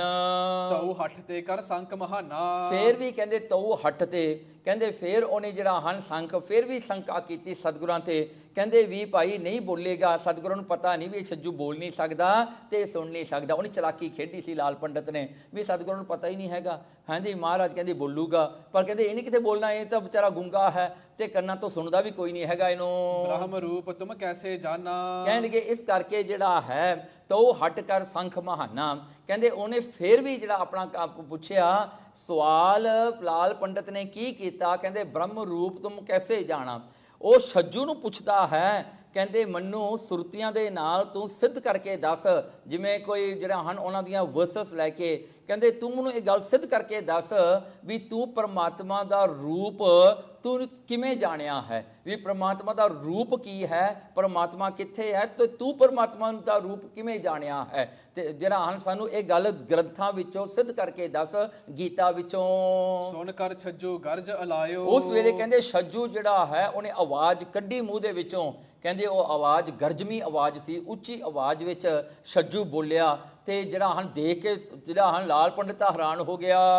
ਮੂਡੇ ਕਿਆ ਵੱਡ ਪ੍ਰਸ਼ਨ ਅਲਾਇਓ। ਕਹਿਣ ਲੱਗੇ ਉਹ ਕਰਕੇ ਕਹਿੰਦਾ ਪੁੱਛਣ ਲੱਗਿਆ, ਕਹਿੰਦਾ ਦੇਖੋ ਭਾਈ ਮੂਡ, ਕਹਿੰਦੇ ਮੂਡੇ, ਉਹ ਲਾਲ ਪੰਡਤ ਨੂੰ ਕਹਿਣ ਲੱਗਾ ਛੱਜੂ, ਕਹਿੰਦਾ ਹੇ ਮੂਰਖ ਤੂੰ ਕਿਹੋ ਜਿਹਾ ਪ੍ਰਸ਼ਨ ਕੀਤਾ ਹੈ, ਤੇਰੇ ਕੋ ਹੋਰ ਕੋਈ ਨਹੀਂ ਪ੍ਰਸ਼ਨ ਹੈਗਾ ਸੀਗਾ, ਤੂੰ ਕੀ ਪ੍ਰਸ਼ਨ ਕਰਦਾ ਹਾਂ। ਸੁਣੋ ਅਬੇ ਤੋਹੇ ਬ੍ਰਹਮ ਦਿਖਾਹੀ। ਕਹਿਣ ਲੱਗੇ ਚਲੋ ਮੈਂ ਤੈਨੂੰ ਨਾ ਹੁਣ, ਕਹਿੰਦਾ ਸੁਣੋ ਅਬੇ ਤੂੰ ਹੁਣ ਮੇਰੀ ਗੱਲ ਸੁਣ ਛੱਜੂ, ਕਹਿੰਦਾ ਲਾਲ ਪੰਡਤ ਨੂੰ ਮੈਂ ਤੈਨੂੰ ਬ੍ਰਹਮ ਦਿਖਾਉਂਦਾ ਹਾਂ, ਮੈਂ ਤੈਨੂੰ ਦੱਸਦਾ ਵੀ ਬ੍ਰਹਮ ਕੀ ਹੁੰਦਾ, ਪਰਮਾਤਮਾ ਕਿੱਥੇ ਹੈ, ਕਿਵੇਂ ਹੈ ਤੇ ਉਹ ਪਰਮਾਤਮਾ ਕਿਵੇਂ ਦੇਖਣਾ ਹੈ। ਬ੍ਰਹਮ ਰੂਪ ਕਿਤੇ ਲੁਪਿਓ ਨਹੀਂ। ਦੇਖੋ ਕਹਿੰਦੇ ਬ੍ਰਹਮ ਪਰਮਾਤਮਾ ਦਾ ਰੂਪ ਕਿਤੇ ਛੁਪਿਆ ਜਾਂ ਲੁਕਿਆ ਛੁਪਿਆ ਨਹੀਂ ਹੈਗਾ, ਉਹ ਤਾਂ ਸਾਹਮਣੇ ਹੀ ਹੈ ਸਾਰਿਆਂ ਦੇ, ਫਿਰ ਉਹ ਤਾਂ ਸਾਰਿਆਂ ਦੇ ਅੱਗੇ ਹੀ ਹੈ, ਸਾਖਸ਼ਾਤ ਹੈ। ਦੇਖਣ ਮਹਿ ਜੋ ਕੁਛ ਵੀ ਆਵੇ। ਦੇਖੋ ਕਹਿੰਦੇ ਤੇਰੀਆਂ ਅੱਖਾਂ ਜਿਹਨੂੰ ਵੀ ਕੁਝ ਦੇਖਦੀਆਂ ਹਨ, ਜਿਹੜਾ ਵੀ ਕੁਝ ਤੇਰੀਆਂ ਅੱਖਾਂ ਨੂੰ ਦੇਖਣ ਵਿੱਚ ਮਿਲਦਾ ਹੈ, ਔ ਜੋ ਸੁਣਿਓ ਸਰਵਣ ਤੇ ਜਾਵੇ। ਜੋ ਤੇਰੇ ਕੰਨਾਂ ਨਾਲ ਜਿਹੜੀ ਵੀ ਆਵਾਜ਼ ਨੂੰ ਤੂੰ ਸੁਣਦਾ ਹਾਂ। ਧਰਤ ਆਕਾਸ਼ ਪਹਾੜ ਪਤਾਲਾ। ਦੇਖੋ ਧਰਤੀ ਹੋਈ, ਆਕਾਸ਼ ਹੋਏ, ਪਹਾੜ ਹੋਏ ਜਾਂ ਧਰਤੀ ਦੇ ਥੱਲੇ ਜਿਹੜੇ ਪਤਾਲ ਹਨ, ਰੂਪ ਬ੍ਰਹਮ ਨਹਿ ਲਖਹੁ ਨਿਰਾਲਾ। ਦੇਖੋ ਕਹਿੰਦੇ ਬ੍ਰਹਮ ਰੂਪ ਤੋਂ ਉਹ ਅੱਡ ਨਹੀਂ ਹੈਗੇ, ਉਹ ਨਿਰਾਲੇ ਨਹੀਂ ਗੇ, ਉਹ ਵੱਖਰੇ ਨਹੀਂ ਪਰਮਾਤਮਾ ਦੇ ਰੂਪ ਨਾਲੋਂ, ਉਹ ਸਾਰੇ ਹੀ ਪਰਮਾਤਮਾ ਦਾ ਰੂਪ ਹੈ। ਪਸ ਪੰਛੀ ਮਹਿ ਬ੍ਰਹਮ ਵਿਚਾਰੋ। ਦੇਖੋ ਕਹਿੰਦੇ ਪਸ਼ੂਆਂ ਦੇ ਵਿੱਚੋਂ, ਪੰਛੀਆਂ ਦੇ ਵਿੱਚੋਂ ਵੀ ਪਰਮਾਤਮਾ ਹੀ ਦਾ ਵਿਚਾਰ ਕਰੋ, ਉਹ ਵੀ ਪਰਮਾਤਮਾ ਦੇ ਹੀ ਰੂਪ ਨੇ। ਦੇਵ ਮਨੁੱਖ ਇਹ ਖਾਣੀ ਚਾਰੋ। ਦੇਖੋ ਕਹਿੰਦੇ ਭਾਵੇਂ ਦੇਵਤੇ ਹੋਣ ਭਾਵੇਂ ਮਨੁੱਖ ਹੋਣ ਜਾਂ ਚਾਰ ਖਾਣੀਆਂ ਨੇ, ਅੰਡਜ ਜੇਰਜ ਸੇਤਜ ਉਤਪੁਜ, ਕਹਿੰਦੇ ਇਹ ਸਾਰੀਆਂ ਜਿਹੜੀਆਂ ਹਨ ਖਾਣੀਆਂ ਨੇ ਜਿਨ੍ਹਾਂ ਦੇ ਕਰਕੇ ਦੁਨੀਆ ਦੀ ਪੈਦਾਇਸ਼ ਹੋਈ ਹੈ। ਇਹ ਕ੍ਰੀਏਸ਼ਨ ਦੇ ਚਾਰ ਕੈਟੇਗਰੀ ਸਨ ਜਿਹੜੇ ਹਨ, ਅੰਡਜ ਅੰਡਿਆਂ ਤੋਂ ਪੈਦਾ ਹੋਣਗੇ, ਜੇਰਜ ਜਿਹੜੇ ਸੇਜ ਜਿਹੜਾ ਹਨ ਮੁੜਕੇ ਤੋਂ ਪੈਦਾ ਹੋਣ ਵਾਲੇ, ਤੇ ਜਿਹੜੇ ਹਨ ਜਿਹੜਾ ਅੰਡਜ ਜੇਰਜ ਸੇ ਤਜ ਜਿਹੜੇ ਹਨ, ਤੇ ਫਿਰ ਅੱਗੇ ਜਿਵੇਂ ਬੈਕਟੀਰੀਆ ਵਾਇਰਸਸ ਹਨ, ਤੇ ਉਤਪੁਜ ਜਿਹੜੇ ਧਰਤੀ ਤੋਂ ਉਪਜਦੇ ਹਨ। ਇਹ ਸਾਰੇ ਚਾਰ ਖਾਣੀਆਂ 'ਚ ਜਿੰਨੇ ਵੀ ਹਨ ਉਹ ਪਰਮਾਤਮਾ ਦਾ ਹੀ ਰੂਪ ਹਨ। ਤੁਮ ਹਮ ਸਭ ਮਹਿ ਏਕੋ ਬ੍ਰਹਮ। ਦੇਖੋ ਤੁਮ ਹਮ, ਤੇਰੇ ਵਿੱਚ ਮੇਰੇ ਵਿੱਚ ਸਾਰਿਆਂ ਵਿੱਚ ਤਾਂ ਇੱਕੋ ਹੀ ਬ੍ਰਹਮ ਹੈ ਨਾ, ਉਹਦੇ ਵਿੱਚ ਤਾਂ ਕੋਈ ਫਰਕ ਨਹੀਂ ਹੈਗਾ। ਬਿਨ ਬ੍ਰਹਮ ਜਾਨੋ ਮਿਟੇ ਨਾ ਭਰਮ। ਦੇਖੋ ਕਹਿੰਦੇ ਬਿਨ ਬ੍ਰਹਮ ਜਾਨੋ, ਕੋਈ ਵੀ ਚੀਜ਼ ਬ੍ਰਹਮ ਪਰਮਾਤਮਾ ਤੋਂ ਖਾਲੀ ਨਹੀਂ ਹੈ। ਕਹਿੰਦੇ ਮਿਟੇ ਨਾ ਭਰਮ, ਜਦੋਂ ਤੱਕ ਇਹ ਗਿਆਨ ਨਹੀਂ ਨਾ ਹੁੰਦਾ ਅੰਦਰੋਂ ਭਰਮ ਨਹੀਂ ਮਿਟਦਾ। ਭਰਮ ਬਣਿਆ ਹੀ ਰਹਿੰਦਾ ਹੈ, ਦੂਜੇਪਣ ਦਾ ਡਾਊਟ ਬਣਿਆ ਹੀ ਰਹਿੰਦਾ ਹੈ। ਜੇ ਇਹ ਜਾਣ ਲਈਏ ਕਿ ਸਾਰੇ ਕਿਤੇ ਪਰਮਾਤਮਾ ਹੈ ਤਾਂ ਫਿਰ ਭਰਮ ਨਹੀਂ ਰਹਿ ਜਾਂਦਾ। ਅਰ ਜੇ ਪ੍ਰਤੱਖ ਬ੍ਰਹਮ ਹੈ ਚਾਏ। ਜੇ ਤੈ ਕਹਿੰਦਾ ਅੱਜ ਤੂੰ ਪ੍ਰਤੱਖ, ਤੂੰ ਸਾਖਸ਼ਾਤ ਪਰਮਾਤਮਾ ਨੂੰ ਇੱਕ ਆਪਣੇ ਅੱਖਾਂ ਦੇ ਸਾਹਮਣੇ ਦੇਖਣਾ ਚਾਹੁੰਦਾ, ਇੱਕ ਫਿਜ਼ੀਕਲ ਰੂਪ ਦੇ ਵਿੱਚ, ਜੋ ਮਾਨ ਗੁਰ ਪਗ ਲਪਟਾਏ। ਆਪਣਾ ਮਾਨ ਛੱਡ ਕੇ ਤੇਰੇ ਸਾਹਮਣੇ ਬੈਠੇ ਨੇ ਗੁਰੂ ਹਰਕ੍ਰਿਸ਼ਨ ਸਾਹਿਬ ਜੀ, ਇਹਨਾਂ ਦੇ ਚਰਨੀ ਪੈ ਜਾ ਕੇ। ਕਹਿੰਦੇ ਇਹ ਸਾਖਸ਼ਾਤ ਪਰਮਾਤਮਾ ਨੇ, ਜਿਹੜਾ ਪਰਮਾਤਮਾ ਦੇ ਰੂਪ ਤੈਨੂੰ ਦੱਸੇ ਆ ਨਾ, ਜੇ ਤੂੰ ਉਹ ਸਾਖਸ਼ਾਤ ਬੋਲਦਾ ਚੱਲਦਾ ਪਰਮਾਤਮਾ ਦੇਖਣਾ ਹੈ ਤਾਂ ਤੂੰ ਦਰਸ਼ਨ ਕਰਨੇ ਨੇ, ਤੇਰੇ ਸਾਹਮਣੇ ਗੁਰੂ ਹਰਕ੍ਰਿਸ਼ਨ ਸਾਹਿਬ ਜੀ ਬੈਠੇ ਨੇ, ਤੂੰ ਇਹਨਾਂ ਦੇ ਚਰਨਾਂ ਤੇ ਮੱਥਾ ਟੇਕ ਕੇ ਤੂੰ ਇਹਨਾਂ ਦੀ ਸ਼ਰਨ ਵਿੱਚ ਆ ਜਾ। ਕਹਿਨੋ ਝੂਠ ਨਾ ਜਾਣ ਹਮਾਰੋ। ਦੇਖੋ ਕਹਿੰਦੇ ਉਹ ਛੱਜੂ ਕਹਿੰਦਾ ਮੇਰਾ ਕਹਿਣਾ ਤੂੰ ਝੂਠ ਕਰਕੇ ਨਾ ਮੰਨੀ, ਮੈਂ ਤੈਨੂੰ ਸੱਚ ਕਹਿ ਰਿਹਾ ਹਾਂ। ਸਤਿਗੁਰ ਬ੍ਰਹਮ ਪ੍ਰਤੱਖ ਨਿਹਾਰੋ। ਦੇਖੋ ਸਤਿਗੁਰੂ ਸੱਚੇ ਪਾਤਸ਼ਾਹ ਗੁਰੂ ਹਰਕ੍ਰਿਸ਼ਨ ਸਾਹਿਬ ਜੀ ਉਹੀ ਬ੍ਰਹਮ ਰੂਪ ਨੇ, ਆ ਪਰਮਾਤਮਾ ਪ੍ਰਤੱਖ ਹਰ ਨੇ, ਪ੍ਰਤੱਖ ਨੇ, ਤੇਰੇ ਸਾਹਮਣੇ ਬੈਠੇ, ਦੇਖ ਲਾ ਅੱਖਾਂ ਖੋਲ ਕੇ। ਜਾਗੇ ਪੂਰਬ ਭਾਗ ਵਿਸਾਲਾ। ਦੇਖੋ ਇਹ ਲਾਲ ਪੰਡਤ ਦੇ ਪਿਛਲੇ ਭਾਗ, ਪਿਛਲੀ ਕੀਤੀ ਭਗਤੀ ਅੱਜ ਪ੍ਰਗਟ ਹੋ ਗਈ, ਅੱਜ ਉਜਾਗਰ ਹੋ ਗਈ। ਭਇਓ ਨਮਰ ਮਨ ਤੇ ਤਿਸ ਕਾਲਾ। ਉਸ ਵੇਲੇ ਨਿਮਰਤਾ ਵਿੱਚ ਆ ਗਿਆ ਲਾਲ ਪੰਡਤ ਦਾ, ਹੰਕਾਰ ਉਤਰ ਗਿਆ। ਹੁਣ ਹੰਕਾਰ ਦੀ ਤੈਸ਼-ਮੈਸ਼ ਹੋ ਗਈ, ਮੁੱਕ ਗਿਆ ਜੀ, ਹੁਣ ਹੰਕਾਰ ਨਾ ਰਿਹਾ। ਕਹਿੰਦੇ ਉਸ ਵੇਲੇ ਪੰਡਤ ਨੇ ਕੀ ਕੀਤਾ, ਕਿਰਪਾ ਹੋ ਗਈ ਜੀ ਇਹਦੇ ਤੇ। ਹੱਥ ਜੋੜ ਕਰ ਪਰਿਓ ਅਗਾਰੇ। ਦੇਖੋ ਹੱਥ ਜੋੜ ਕੇ ਜਿਹੜਾ ਲਾਲ ਪੰਡਤ ਹੰਕਾਰੀ ਸੀਗਾ, ਜਿਹੜਾ ਕਿਸੇ ਅੱਗੇ ਨਹੀਂ ਝੁਕਦਾ ਸੀ, ਅੱਜ ਹੱਥ ਜੋੜ ਕੇ ਗੁਰੂ ਹਰਕ੍ਰਿਸ਼ਨ ਸਾਹਿਬ ਮਹਾਰਾਜ ਦੇ ਸਾਹਮਣੇ ਖੜ ਗਿਆ। ਕਰੀ ਅਸਟਾਂਗ ਪ੍ਰੇਮ ਕਰ ਭਾਰੀ। ਦੇਖੋ ਕਹਿੰਦੇ ਪ੍ਰੇਮ ਵਿੱਚ ਆ ਕੇ ਉਹਨੇ ਨਮਸਕਾਰ ਕੀਤੀ ਗੁਰੂ ਹਰਕ੍ਰਿਸ਼ਨ ਸਾਹਿਬ ਨੂੰ, 8 ਅੰਗ ਲਾ ਕੇ ਆਪਣੇ ਸਰੀਰ ਦੇ, ਜਿਵੇਂ 2 ਗੋਡੇ, 2 ਪੈਰ, 2 ਕੂਹਣੀਆਂ, ਤੇ ਫਿਰ ਜਿਹੜਾ ਹੈ ਅੱਗੇ ਜਿਹੜਾ ਸਿਰ ਮੱਥਾ ਲਾਇਆ, ਤੇ ਇਉਂ ਕਰਕੇ ਜਿਹੜਾ ਹੈ ਉਹਨੇ 8 ਅੰਗ ਜਿਹੜੇ ਹਨ ਧਰਤੀ ਨੂੰ ਲਾ ਕੇ ਮਹਾਰਾਜ ਨੂੰ ਨਮਸਕਾਰ ਕੀਤੇ। ਬੋਲਿਓ ਮਹਿਮਾ ਲਖੀ ਅਨੂਪ। ਦੇਖੋ ਬੋਲਿਓ ਮਹਿਮਾ, ਫਿਰ ਆਪਣੇ ਮੁਖ ਤੋਂ ਲਾਲ ਪੰਡਤ ਨੇ ਬੜੀ ਉਸਤਤ ਕੀਤੀ ਗੁਰੂ ਹਰਕ੍ਰਿਸ਼ਨ ਸਾਹਿਬ ਸੱਚੇ ਪਾਤਸ਼ਾਹ ਜੀ ਦੀ। ਗੁਰ ਅਵਤਾਰ ਸਭਨ ਪਰ ਭੂਪ। ਦੇਖੋ ਕਹਿੰਦੇ ਗੁਰੂ ਅਵਤਾਰ ਹੋ ਤੁਸੀਂ ਆਪ ਸਭਨ ਪਰ ਭੂਪ, ਤੁਸੀਂ ਸਾਰਿਆਂ ਦੇ ਰਾਜਾ ਰੂਪ ਹੋ ਕੇ, ਸਾਰਿਆਂ ਦੇ ਅੰਦਰ ਆਤਮਾ ਰੂਪ ਹੋ ਕੇ ਵਸਣ ਵਾਲੇ ਉਹ ਸਾਖਸ਼ਾਤ ਪਰਮਾਤਮਾ ਹੋ। ਮੈਂ ਜਾਤੀ ਵਿਦਿਆ ਕੋ ਮਾਨੀ। ਦੇਖੋ ਮੈਂ ਜਾਤੀ, ਮੈਂ ਆਪਣੀ ਜਾਤ ਬ੍ਰਾਹਮਣ, ਆਪਣੀ ਵਿਦਿਆ ਤੇ ਮੈਂ ਹੰਕਾਰੀ ਕਰਦਾ ਰਿਹਾ ਫੋਕਾ ਜਾ। ਅੰਧ ਹੋ ਤੋ ਕਛ ਲਖ ਨ ਸਕਾਨੀ। ਮੈਂ ਅੰਨਾ ਹੋ ਗਿਆ ਸੀ ਜਿਹਦੇ ਕਰਕੇ ਮੈਨੂੰ ਸੱਚ ਦਿਖਾਈ ਨਹੀਂ ਦੇ ਰਿਹਾ ਸੀਗਾ। ਲਾਲ ਪੰਡਤ ਕਹਿੰਦਾ ਤੁਮ ਸਤਿਗੁਰ ਹੋਇ ਬੈਦ ਹਮਾਰੇ। ਮਹਾਰਾਜ ਹੇ ਸਤਿਗੁਰੂ ਸੱਚੇ ਪਾਤਸ਼ਾਹ ਜੀ, ਤੁਸੀਂ ਸਾਡੇ ਡਾਕਟਰ ਬਣ ਕੇ ਆਏ ਹੋ, ਸਾਡੇ ਫਿਜ਼ੀਸ਼ੀਅਨ ਬਣ ਕੇ ਆਏ ਹੋ, ਤੁਸੀਂ ਸਾਡੇ ਵੈਦ ਹੋ ਜਿਨੇ ਸਾਡੇ ਹਨੇਰੇ ਦਾ ਇਲਾਜ ਕਰਤਾ, ਸਾਡੀ ਅਗਿਆਨਤਾ ਨੂੰ ਦੂਰ ਕਰਕੇ ਸਾਨੂੰ ਆਪਣੇ ਸ਼ਰਨ ਵਿੱਚ ਲੈ ਲਓ। ਹੁਣ ਕਰੀ ਕਿਰਪਾ ਦੀਏ ਨੈਣ ਉਗਾਰੇ। ਮਹਾਰਾਜ ਆਪ ਜੀ ਨੇ ਕਿਰਪਾ ਕਰਕੇ ਮੇਰੀਆਂ ਅੱਖਾਂ ਖੋਲਤੀਆਂ ਅੱਜ ਗਿਆਨ ਦੀਆਂ। ਭਵ ਸਾਗਰ ਤੇ ਮੋਹੇ ਉਦਾਰੋ। ਸਤਿਗੁਰੂ ਸੱਚੇ ਪਾਤਸ਼ਾਹ ਜੀ ਕਿਰਪਾ ਦੇ ਘਰ ਵਿੱਚ ਆਜੋ। ਲਾਲ ਪੰਡਤ ਕਹਿੰਦਾ ਮੈਨੂੰ ਇਹ ਭਵ ਸਾਗਰ ਤੋਂ ਵੀ ਪਾਰ ਕਰ ਦਿਓ, ਹੁਣ ਮੇਰਾ ਜਨਮ ਮਰਨ ਕੱਟ ਦਿਓ। ਹੁਣ ਦਾਨ ਦੇਹੋ ਸਿੱਖੀ ਉਪਕਾਰੋ। ਤੇ ਮਹਾਰਾਜ ਕਿਰਪਾ ਕਰਕੇ ਮੇਰੇ ਤੇ ਐਡਾ ਉਪਕਾਰ ਕਰੋ ਕਿ ਮੈਨੂੰ ਸਿੱਖੀ ਬਖਸ਼ ਦਿਓ, ਮੈਨੂੰ ਆਪਣਾ ਸਿੱਖ ਬਣਾ ਲਓ। ਲਾਲ ਪੰਡਤ ਸਿੱਖ ਬਣਨ ਨੂੰ ਤਿਆਰ ਹੋ ਗਿਆ ਜੀ। ਅਸ ਕਹਿ ਗੁਰ ਕੇ ਚਰਨ ਪਖਾਰੇ। ਉਸ ਵੇਲੇ ਇਹ ਕਹਿ ਕਰਕੇ ਉਸ ਵੇਲੇ ਜਿਹੜਾ ਹਨ ਪਾਣੀ ਲੈ ਕੇ ਸਤਿਗੁਰੂ ਸੱਚੇ ਪਾਤਸ਼ਾਹ ਜੀ ਗੁਰੂ ਹਰਕ੍ਰਿਸ਼ਨ ਸਾਹਿਬ ਜੀ ਦੇ ਚਰਨ ਧੋ ਕੇ ਉਹ ਜਲ ਇਹਨੇ ਪੀਣਾ ਕੀਤਾ ਲਾਲ ਪੰਡਤ ਨੇ। ਛਕ ਲੀ ਨਸਪਾ ਅਨੰਦ ਉਧਾਰੇ। ਦੇਖੋ ਚਰਨਾ ਮਿਰਤ ਜਿਹੜਾ ਹਨ ਛਕ ਕਰਕੇ ਸਤਿਗੁਰੂ ਸੱਚੇ ਪਾਤਸ਼ਾਹ ਜੀ ਨੇ ਇਹ ਜਿਹੜਾ ਲਾਲ ਪੰਡਤ ਦਾ ਉਧਾਰ ਕੀਤਾ ਸਤਿਗੁਰ ਸੱਚੇ ਪਾਤਸ਼ਾਹ ਨੇ ਸਿੱਖੀ ਬਖਸ਼ਿਸ਼ ਕਰਕੇ। ਪਿਖ ਨਿਰਮਾਨ ਸਤਿਗੁਰੂ ਪੂਰੇ। ਦੇਖੋ ਪਿਖ ਨਿਰਮਾਣ ਮਹਾਰਾਜ ਨੇ ਦੇਖਿਆ ਵੀ ਬੜੀ ਨਿਮਰਤਾ ਵਿੱਚ ਆ ਗਿਆ ਹੈ ਲਾਲ ਪੰਡਤ ਹੁਣ। ਸਤਨਾਮ ਉਪਦੇਸਿਓ ਰੂਰੇ। ਮਹਾਰਾਜ ਨੇ ਸੁੰਦਰ ਉਪਦੇਸ਼ ਸਤਨਾਮ ਦਾ ਮਤਲਬ ਕਿ ਮੂਲ ਮੰਤਰ ਗੁਰਮੰਤਰ ਦਾ ਮਹਾਰਾਜ ਨੇ ਉਹਦੇ ਤੇ ਬਖਸ਼ਿਸ਼ ਕੀਤੀ, ਮੰਤਰ ਬਖਸ਼ਿਆ। ਬ੍ਰਹਮ ਰੂਪ ਤਬ ਨਦਰੀ ਆਇਓ। ਦੇਖੋ ਮੰਤਰ ਦੇਣ ਦੀ ਦੇਰ ਸੀ, ਮਹਾਰਾਜ ਨੇ ਕਿਰਪਾ ਦੀ ਨਿਗਾਹ ਕਰਨ ਦੀ ਦੇਰ ਸੀ, ਇਹਨੂੰ ਸਾਰੇ ਪਾਸੇ ਪ੍ਰਮਾਤਮਾ ਹੀ ਦਿਸਣ ਲੱਗ ਪਿਆ। ਗੁਰੂ ਮਹਾਤਮ ਕੋ ਲਖ ਪਾਇਓ। ਦੇਖੋ ਉਸ ਵੇਲੇ ਉਹਨੇ ਗੁਰੂ ਦਾ ਮਹਾਤਮ ਜਾਣ ਲਿਆ ਵੀ ਗੁਰੂ ਕਿੱਡਾ ਵੱਡਾ ਹੈ, ਕਿਵੇਂ ਗੁਰੂ ਮਹਾਰਾਜ ਜੀ ਇੱਕ ਪਰਮੇਸ਼ਰ ਦੇ ਰੂਪ ਹਨ। ਵੱਡ ਭਾਗਾ ਛੱਜੂ ਸਿੱਖ ਭਇਓ। ਦੇਖੋ ਵੱਡੇ ਭਾਗਾਂ ਵਾਲਾ ਇਹ ਛੱਜੂ ਵੀ ਹੋਇਆ ਤੇ ਉਹਨੇ ਵੀ ਅੰਮ੍ਰਿਤ ਛਕਿਆ, ਮਹਾਰਾਜ ਦਾ ਚਰਨਾ ਅੰਮ੍ਰਿਤ ਪੀ ਕੇ ਉਹ ਵੀ ਸਿੱਖ ਬਣਿਆ।